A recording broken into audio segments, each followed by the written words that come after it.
Le droit au partage des bénéfices est un droit qui est reconnu à toutes les communautés qui vivent à côté des zones où il y a une exploitation de ressources naturelles. Aujourd'hui, je vais m'appesantir plus particulièrement sur l'exploitation forestière. Dans la loi forestière, le droit au partage des bénéfices est consacré par l'article 251 du Code forestier. En gros, cet article dit que lorsqu'il y a une exploitation forestière, le concessionnaire forestier a l'obligation de contribuer au développement des communautés qu'il impacte par son activité. Dans le secteur forestier, la loi qui institue ou qui consacre le droit au partage des bénéfices est le Code forestier. Et suivant l'article 251 de ce code, il est prévu que tout opérateur forestier qui exploite dans une zone soit tenu de contribuer au développement des communautés qu'il impacte par son activité. Cette contribution, selon le législateur, peut être notamment financière. L'arrêté 105 fixe le montant de la contribution due par l'opérateur forestier à 800 francs par mètre cube de bois coupé, peu importe l'essence. Suivant les 800 francs par mètre cube, il doit alimenter un compte dénommé Fonds de développement local.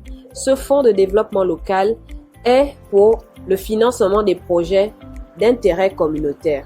Il faudrait que les communautés se fédèrent d'abord en association et par la suite, elles élaborent des projets dits d'intérêt communautaire. Qu'est-ce qu'un projet d'intérêt communautaire? Un projet d'intérêt communautaire est un projet qui intéresse l'ensemble de la communauté. Il doit donc bénéficier aux hommes, aux femmes, aux vieux, aux jeunes, à toutes les couches de la communauté. L'article 7 de l'arrêté 105 fixe les domaines dans lesquels les communautés peuvent élaborer des projets d'intérêt communautaire. Il s'agit des domaines tels que l'éducation, la santé, l'hydraulique villageoise, l'électricité. Nous conseillons aux communautés d'élaborer des projets qui vont pouvoir produire des revenus à l'ensemble de la communauté. Il s'agira peut-être d'élaborer des projets tels que l'élevage ou encore l'agriculture. Il faudrait que ces projets puissent bénéficier à tous, aussi bien aux hommes, aux femmes, aux jeunes, aux vieux, et que tous puissent participer. Dans le cadre de la mise en œuvre du cahier de charges contractuel, il est institué un comité dénommé Comité de gestion et de suivi des projets. Au sein de ce comité siègent des membres de l'administration locale.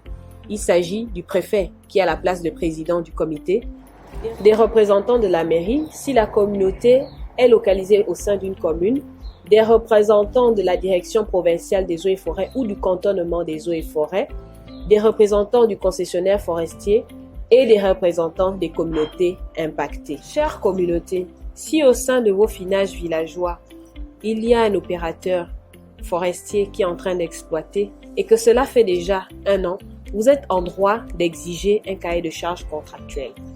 Et si vous avez déjà signé un cahier de charges contractuel avec un opérateur et qu'il ne respecte pas ses engagements, la loi vous autorise à rester en justice. Vous êtes en mesure d'engager sa responsabilité devant un tribunal de première instance, celui qui est compétent dans la ville où il exerce son activité.